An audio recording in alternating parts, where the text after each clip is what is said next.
আজ খুব সহজ উপায়ে পনির বিরিয়ানি করেছি। তোমরা এই রেসিপিটা দেখো একবার, খুব সহজেই করতে পারবে, বাড়িতে যা আছে তাই দিয়েই হয়ে যাবে। এই দেখো, আগে প্রথমে আমি পনিরটা ছোটো ছোটো পিস করে, ছোটো মানে কি যেরকম পনিরের রসা বা কষা হয় সেইভাবেই কেটে নিয়েছি। তার পনিরটা আমি একটু তেলের মধ্যে লবণ হলুদ দিয়ে ভেজে নেব। দেখো, আর প্রথমে পেঁয়াজটা ভেজে তুলে নিচ্ছি, ওই পনির ভাজার আগে ওই বিরিয়ানির ওপরে ছড়িয়ে দেবো বলে। দেখো, পেঁয়াজটা আগে আমি ভেজে নিচ্ছি। ছেলে বলছে পনির বিরিয়ানি খাবো আজকে, মাছ এই মাংস দিয়ে মাটন চিকেন দিয়ে অনেক বিরিয়ানি খেয়েছি, তুমি আজকে আমাকে পনির বিরিয়ানি করে দেবে। তাহলে ঠিক আছে। ওই তেলেই আমি একটু হলুদ দিয়ে দিলাম, লবণ দেওয়াই আছে, পেঁয়াজটা ভাজার সময় একটু তাড়াতাড়ি ভাজা হবে বলে লবণ দিয়েছিলাম। এবার পনিরের টুকরোগুলো আমি দিয়ে নিচ্ছি। পনিরটা একদম সুন্দর ভাজা হবে, একটু লাগবে না নিচে, এই লবণটা আগে দিয়ে নিলে, লবণ আর হলুদটা আগে দিয়ে নিই। এবার ভেজে এপিট ওপিট করে আমি সব পনিরগুলো তুলে নেব। একদম মানে সোজা রেসিপি, পনিরের রেসিপিটাও সোজা। আর পনিরের রেসিপির লিঙ্কটা আমি দিয়েছি, ওই আমার চ্যানেলটা তোমরা দেখলেই, ভিজিট করলেই দেখতে পাবে। দেখো, এইবার পেঁয়াজ কুচি কুচি একদম ছোটো ছোটো করে কুচি কুচি করে নিয়েছি, একটা ছোটো সাইজের পেঁয়াজ, যেহেতু 150 গ্রাম পনির, ছেলে আর আমিই খাবো দুজনা। আর এর মধ্যে জিরে, আদা, লঙ্কা আর একটু রসুন বাটা আছে, আর একটু ধনের গুঁড়ো আছে, এর সাথে মিক্সড করে দিয়েছি।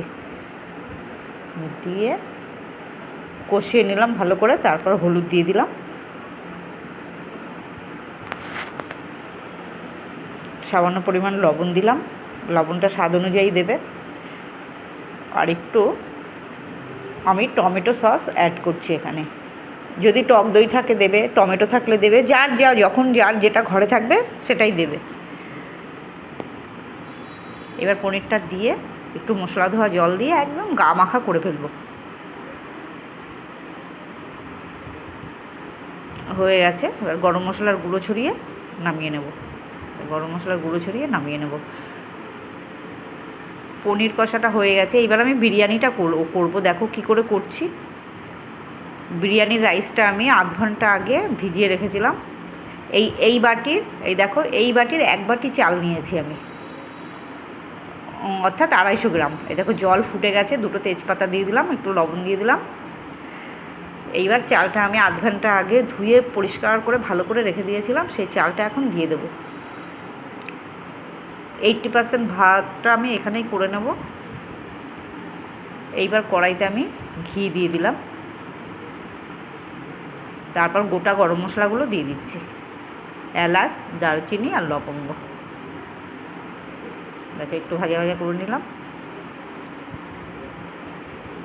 নিয়ে আমি এবারে অর্ধেকের একটু কম ভাত দেবো, 3টে লেয়ার দেবো আমি।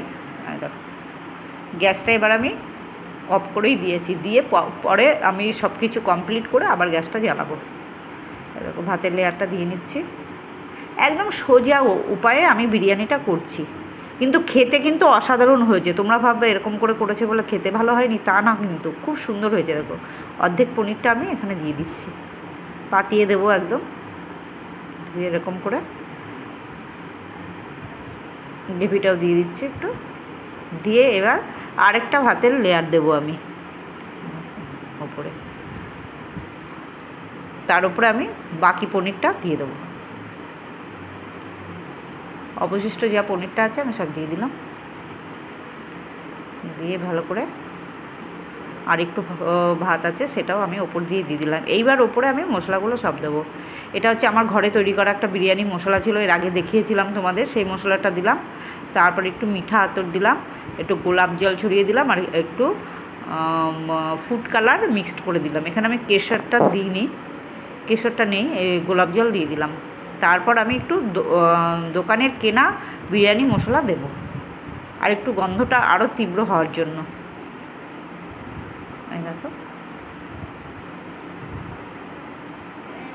একটু দিয়ে নিলাম, দিয়ে এইবার আমি ঢাকনা দিয়ে দেব, আর একটু ঘি ওপর দিয়ে দিলাম। খুব একদম মানে ঘি দিয়ে চপচপেও করবো না, একদম মোটামুটি, আর সামান্য পরিমাণে একটু লবণ দিয়ে দিলাম, মনে হচ্ছে লবণটা একটু কম হয়েছে, রাইসটা তো জলটা ছেঁকে নিয়েছি। আর ওপরে এই বেরেস্তাটা দিয়ে দিলাম, যে ভেজে রেখেছিলাম, আগে তুলে রেখেছিলাম। এইবার ঢাকনা দিয়ে আমি রেডি করে নেব। হয়ে গেছে আমাদের পনির বিরিয়ানি, দেখো 10 মিনিটের মধ্যে হয়ে গেল।